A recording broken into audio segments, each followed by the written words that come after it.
passou rápido, né? Então, vamos aí pro final. Falta 15, daqui a pouco tá vendendo outro jogador, a gente já tá aqui, nós estamos falando, tá vendendo jogadores.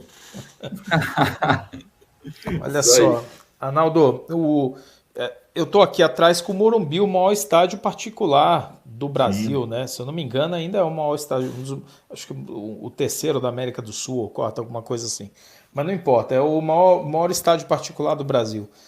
O São Paulo é a terceira torcida do Brasil, com o maior estádio particular do Brasil, super bem localizado em São Paulo, né? Uhum. E foi o oitavo colocado no ano passado em termos de receita com match day, bilheteria e sócio-torcedor. Oitavo lugar. Faturou 48 milhões com isso. E nos últimos 5 anos, essa receita representou entre 11% e 13% da receita do São Paulo. A média do futebol brasileiro é que essa receita represente em torno de 16%, 18%. Né? Ou seja, o São Paulo está aí uns 30% abaixo da média dos clubes brasileiros em representatividade desta rúbrica no seu total de receita. E foi o oitavo lugar nesse tipo de receita. Enquanto ele faturou 48 milhões com o match day, o Flamengo faturou 170. Perfeito. E o Internacional faturou mais de 90, mais que o dobro. O Internacional faturou o dobro. Né? A pergunta o que esses candidatos têm falado ou prometido com relação a isso e emendando quais são os planos para o Morumbi? Vem uma nova reforma do Morumbi? Não vem uma reforma? O que esse pessoal está planejando para fazer com que a torcida do São Paulo coloque a mão no bolso e consuma pelo menos sócio-torcedor e bilheteria do clube? Bom, primeiro eu acho que tem que ser, para botar a mão no bolso, você tem que ser tratado com carinho, tem algum motivo a botar a mão no bolso, né? E não é o que acontece, não é o que aconteceu nesses últimos tempos. Esses números que você levantou, Fernando, eles já foram melhores nos anos anteriores, né? Largaram um pouco isso no ano passado. E respondendo, os planos, o Natel não apresentou os planos ainda para o Morumbi. O Casares já apresentou planos para o Morumbi e para o torcedor, para o consumidor torcedor. A minha pergunta para o Casares foi até antes da pergunta, uma observação. Você já se deu conta que você vai ser o presidente da era do metrô? Ele, como? Eu falei, o Morumbi, até o ano passado, era o estádio mais inacessível do país. Hoje tem uma estação de metrô, depois de desgovernos estaduais, tem uma estação de metrô na porta.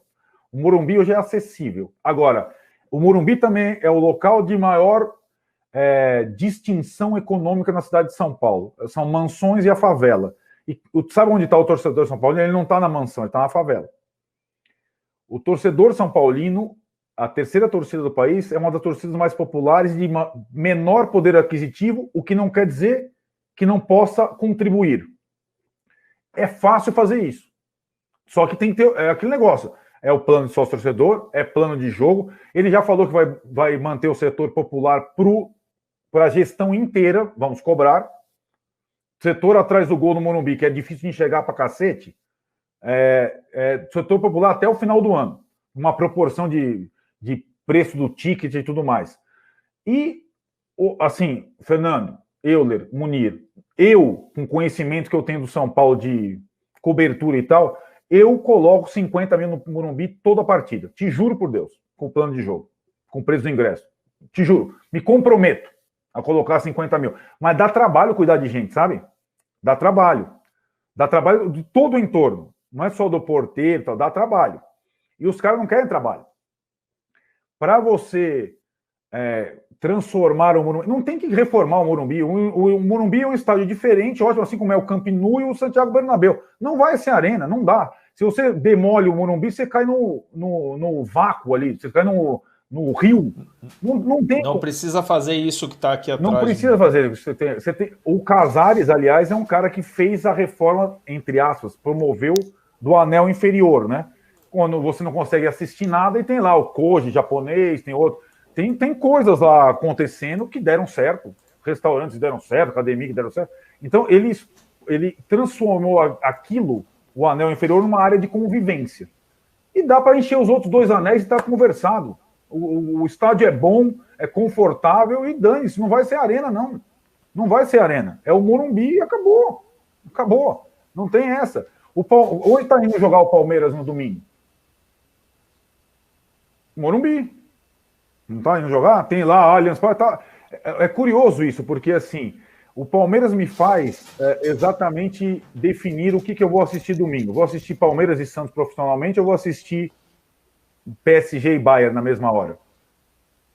Aí o Palmeiras manda o clássico contra o Santos. Vai mandar onde? No Morumbi. Por quê? Porque o Allianz Parque tá alugado pela Heineken para fazer a final da Champions League.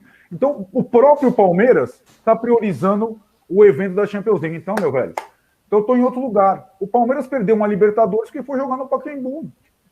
O Morumbi pode ser o estádio de melhor aproveitamento de mandante no futebol brasileiro. É só trabalhar para isso, já tá bom. Já tá bom. Arnaldo, só mais uma pergunta última, ou se vocês quiserem fazer mais algum, o pessoal está pedindo o Osório ali, hein? O que deu? Por que o Marco Aurélio Cunha desistiu da campanha?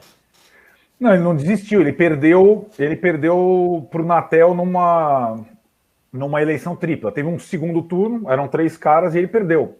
É que o Marco Aurélio, ele é um cara de todos esses, o mais boleiro, o mais com experiência em todos os níveis ali do campo, médico, supervisor, CBF, articulador, polêmico. Ele seria um cara muito bom para gerir o futebol, para estar à frente do futebol, mas perdendo a convenção para o Natel, não anunciou que falou que apoiaria, mas que não seria o homem do futebol do Natel. Então já tem uma questão aí que poderia pesar na situação. E ele sempre teve, Fernando, uma ascendência muito maior entre nós, aqui da opinião pública, que lá no Conselho do São Paulo. Lá é desse tamanho, lá ele é ainda pequenininho, literalmente, ele é o que é batinho. Ele vai ter que gramar bastante ainda, até chegar, quem sabe. Agora, eu acho que o Marco Aurélio tem muito mais o perfil do, entre aspas, dono do futebol do que o dono do clube, do que a rainha da Inglaterra e da sala do Morumbi. É o cara que teria que estar todo dia no CT. Muito mais que o Raí, mas muito mais. Sem comparação. Não tem nem comparação. Ô, Fernando, só para a gente complementar esse assunto que a gente falou das eleições, que teve um caso, foi absurdo aí do São Paulo, que a única mulher que concorreria a um cargo no conselho, ela não aprovar a candidatura dela, né? A única mulher de São Paulo. É o que ele está falando, que é aquele grupo de anciões de Esparta, parece, né, Arnaldo?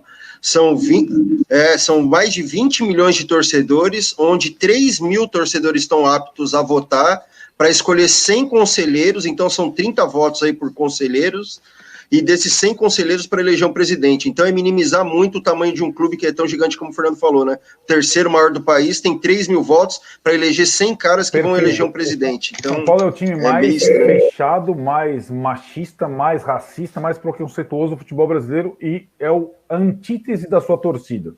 A sua torcida é uma das mais plurais do futebol brasileiro, em termos de classe econômica, em termos de pluralidade mesmo, em termos de inclusão, é uma das mais. Então, o cara que assumiu o São Paulo e não sacar isso, esquece.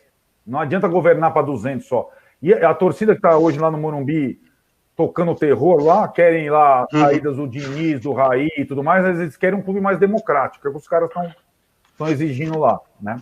O Arnaldo, só um último ponto que não tem a ver com a nossa, mas só para fechar o bolo aqui, eu queria ouvir a tua opinião sobre a confusão atual. O que você está achando aí de Diniz, saída de Pato e Raí, enfim, dá uma geral aí do que você está achando do agora desse São Paulo.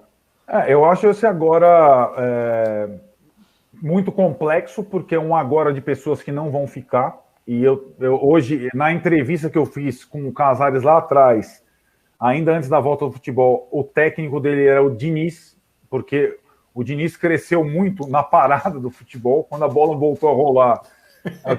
Né? Foi mesmo, né? Deu entrevista em todo lugar, beleza. Com a bola parada, ele foi muito bem. Eu falei, eu também acho que eu cresci durante a parada, depois quando volta que as coisas que são outras. Eu já tenho a convicção que não será o técnico do Casares, assim como a diretoria atual não será do Casares, nem o Raí, nem o Pássaro e tudo mais. Então, é uma transição muito complexa que está sendo, num primeiro momento, tendo um impacto na redução do elenco, justamente quando o momento é de mais competição, mais jogo difícil, e você está reduzindo o elenco porque o teu buraco é grande. E quem está reduzindo, o mais complexo para mim é quem está reduzindo o elenco foi quem formou o elenco e que está reprovado, né?